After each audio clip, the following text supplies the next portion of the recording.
Oh, you're back. Well, my neighbor just gave me this very unusual fruit.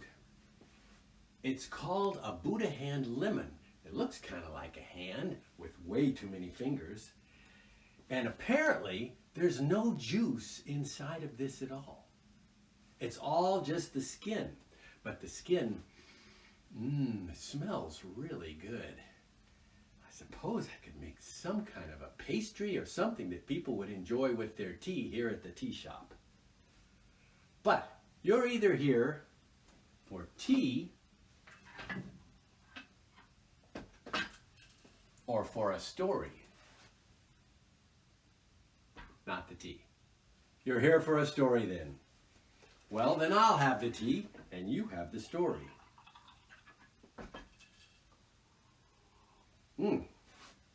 I've been reading some stories from this book called Rachel the Clever and Other Jewish Folk Tales. Perhaps you would be interested in a story called One Gold Coin. This is a folk tale from Eastern Europe. Once, long ago, a poor man went to the synagogue to pray. On his way there, he found a pile of gold coins lying in the street. But it was the Sabbath, the weekly day of prayer during which observant Jews are not allowed to handle money. Being a pious man, he didn't touch so much as one coin. Just left him there.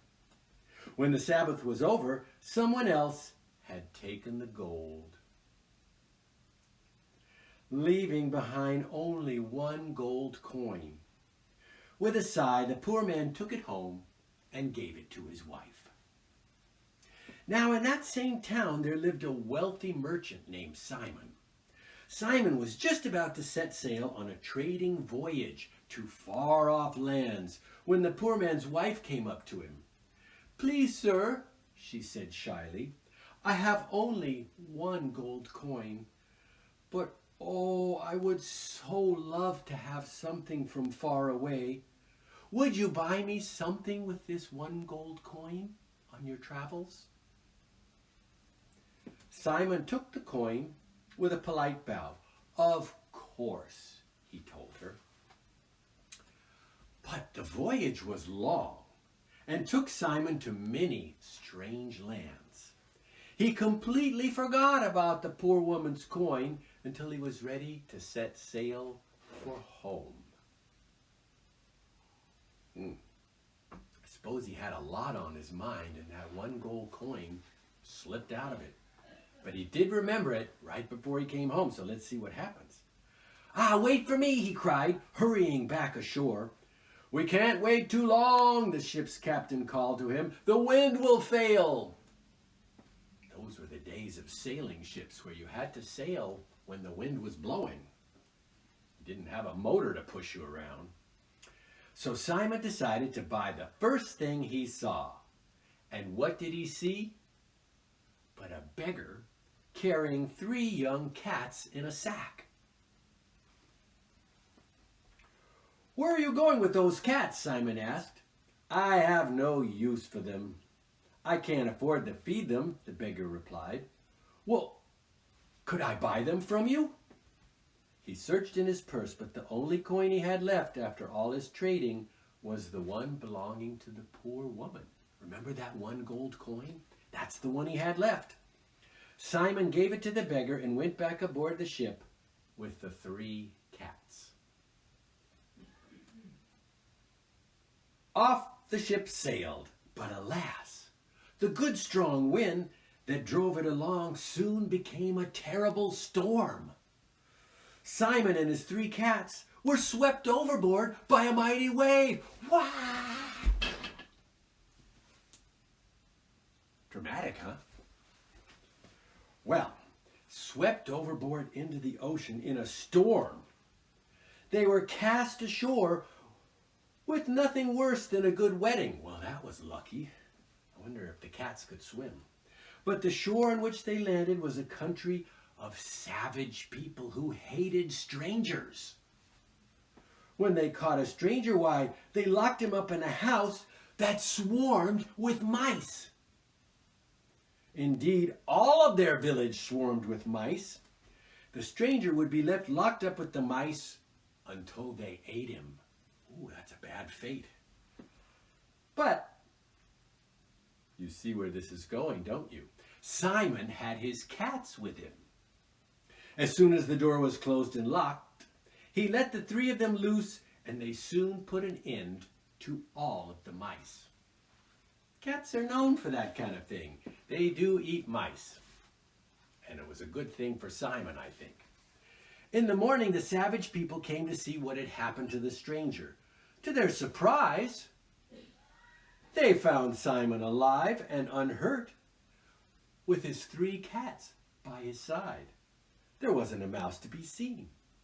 Well, the savage people had never seen a cat before. They thought these 3 mouse-killing cats were the most amazing, wonderful creatures in the world. And of course, they were very curious. "What do you call these marvelous beasts?" they asked. "Cats," Simon answered them. "We must have these cats," the people cried. "Will you take a sack of gold for them?" "Well," Simon pretended to hesitate. "2 sacks?" "I don't know." "3 sacks," they cried. 3 whole sacks of gold for your cats." Simon agreed. Would you have agreed? Seems like a pretty good deal. Plus the cats get all the mice they want, and the people would love them. The crew of his ship had been looking for him, and he quickly hurried aboard with his gold. This time there were no storms. Safely home, Simon counted up all his profits and smiled. Even with the storm, it had been a good voyage. But then he remembered the poor woman and her 1 gold coin. "Without that coin, I wouldn't be alive," he told his servants, and he went to see the poor husband and wife. "Where did you get your gold coin?"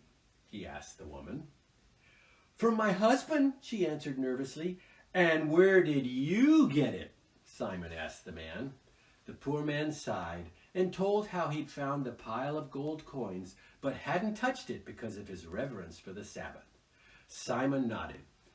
"Was the pile of gold coins this big?" he asked, and he emptied the first bag of gold onto the table.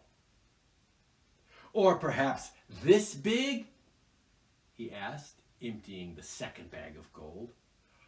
"Ah, I know. It must have been this big." And he emptied the third bag out. Happily, Simon went his way, leaving the poor man and woman poor no longer. I wonder if he told them the story, because the story is it's like gold itself, you know? A wonderful story about buying 3 cats and then ending up in a place where they had so many mice that cats were really, really valuable. Good luck for the couple. Good luck for Simon that he had the cats. Good luck for the cats. Everybody wins.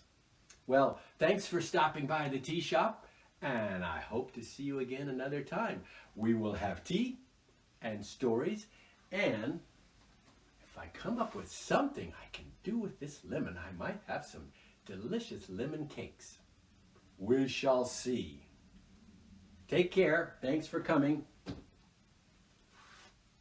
Till next time.